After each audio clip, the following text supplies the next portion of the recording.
নাহিদ গ্রুপের বিরুদ্ধে হাজার কোটি টাকা রাজস্ব ফাঁকি ও অর্থ পাচারের অভিযোগ। রাজধানীর চকবাজার ও গুলশান কেন্দ্রিক নাহিদ গ্রুপ নামের একটি ব্যবসায়িক প্রতিষ্ঠানের বিরুদ্ধে হাজার কোটি টাকা রাজস্ব ফাঁকি, বন্ড জালিয়াতি ও অর্থ পাচারের গুরুতর অভিযোগ উঠেছে।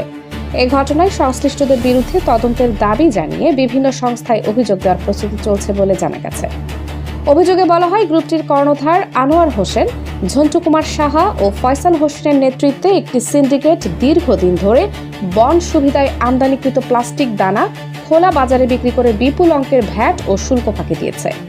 নীলফামারী ইপিজেডে বিপুল পরিমাণ কাঁচা মাল মজুদ থাকার কথাও অভিযোগে উল্লেখ করা হয়েছে। এছাড়াও ভ্যাট ফাঁকির একাধিক মামলা ঘুষের মাধ্যমে ধামাচাপা দেওয়ার অভিযোগও রয়েছে।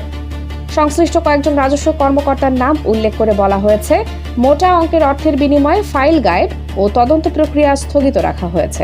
অভিযোগে আরও বলা হয়, অবৈধ অর্থ দিয়ে ঢাকার বকশীবাজার, চকবাজার, গুলশান ও বনানী সহ বিভিন্ন এলাকায় বহুতল ভবন, ফ্ল্যাট ও রিসোর্ট নির্মাণ করা শেষ হয়েছে। একই সঙ্গে হুন্ডির মাধ্যমে বিদেশে অর্থ পাচারের অভিযোগও আনা হয়েছে। এ বিষয়ে তদন্তের জন্য জাতীয় রাজস্ব board, NBR, Bangladesh financial intelligence unit, BFIU ও সিআইডির আর্থিক অপরাধ শাখায় লিখিত আবেদন করার কথা জানিয়েছেন অভিযোগকারীরা।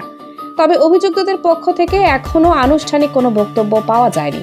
সংশ্লিষ্ট সংস্থাগুলো অভিযোগ পেলে আইন অনুযায়ী প্রয়োজনীয় ব্যবস্থা নেবে বলে জানা গেছে।